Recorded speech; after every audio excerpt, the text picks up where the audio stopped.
కిచెన్‌లో ఎంతసేపైనా వంట చేయగలుగుతాను కానీ, వంటంతా అయిపోయినంక క్లీనింగ్ చేయడం అంటే చాలా చిరాకు. నాకింక ఏదైనా ఒక లేజీ ఉంది కిచెన్‌లో అంటే, ఈ కిచెన్‌లో కౌంటర్ అంతా క్లీన్ చేయడము, గిన్నెలు తోమడము. అండ్ ఇంకా ఇవాళొచ్చేసి నేనైతే చెప్పాను కదా! లాస్ట్ షార్ట్ వీడియోలో చేపల కర్రీ, రొట్టెలు చేస్తున్నా అని చెప్పేసి. బాగా కోల్డ్ చేసింది కదా! అని చెప్పేసి కొంచెం కొంచెం స్పైసీగా తింటే మేబీ జలుబు ఇలా తగ్గుతదేమో అనుకోని స్పెషల్‌గా అయితే ఫిషెస్ తీసుకొచ్చాను. నేనే స్వయాన వెళ్ళి చేపలు తీసుకొచ్చి దాన్ని క్లీన్ చేసి, వండి అందరికి పెట్టే వరకి ఈ ప్రాసెస్ అంతా మొత్తం రెస్పాన్సిబిలిటీ నాదే. ఎందుకంటే మా ఆయన ఎప్పుడన్నా కొంచెం చికెన్ చేస్తాడు, మటన్ చేస్తాడు కానీ ఫిష్ చేయడం ఆయనకసలు రాదు. ఎందుకంటే చాలా వరకు రాదు, ఎవరికీ రాదు. సో, చికెను, నాన్ వెజ్ ఇలాంటివైతే కొంచెం చేస్తారు గానీ, ఇంకా అందుకనే తీసుకొచ్చినందుకు ఇంకా రెస్పాన్సిబిలిటీ ఇంకాస్త పెరిగింది కాబట్టి, ఫస్ట్ అయితే ఒక పక్కన రొట్టెలు చేసుకుంటూ, ఆల్రెడీ చేపల కూర కూడా వండేషిన.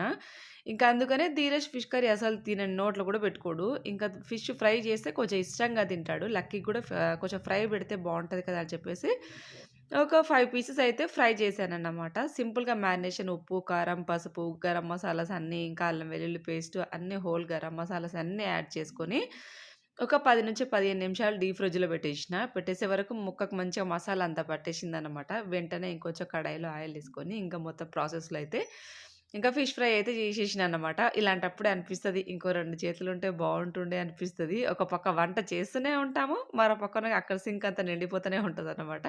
చేపల కర్రీకి ఎన్ని గిన్నెలు పడతాయో, చింతపండు నానబెట్టడానికొకటి, కూరగాయలు తరగడానికొకటి, వెయ్యడానికి, కడగడానికి, తోమడానికి ఇదంతా పెద్ద రిస్క్ అన్నమాట.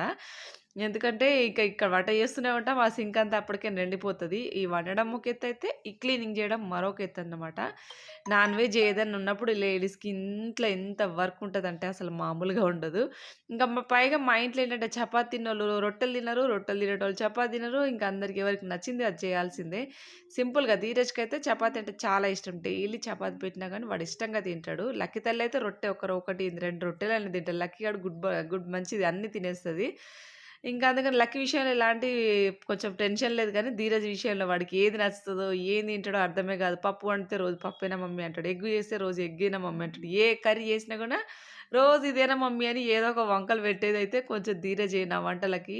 వాడికి ఎన్ని రకాల వంటలు చేసినా కానీ మళ్ళీ రొటీన్ రోజు ఇవే చేస్తావా మమ్మీ, నీకు వేరైటీ వంటలేం రావా అని చెప్పేసి అంటూ ఉంటాడు. కొన్ని సార్లు మా ఇంట్లో చాలా వరకు ఆర్గ్యుమెంట్స్ జరుగుతూనే ఉంటాయి. ఇలాంటి కుకింగ్ విషయం ఎస్పెషల్లీ కర్రీ విషయంలో అయితే ఏదో ఒకటి ఆర్గ్యుమెంట్ జరుగుతూనే ఉంటది.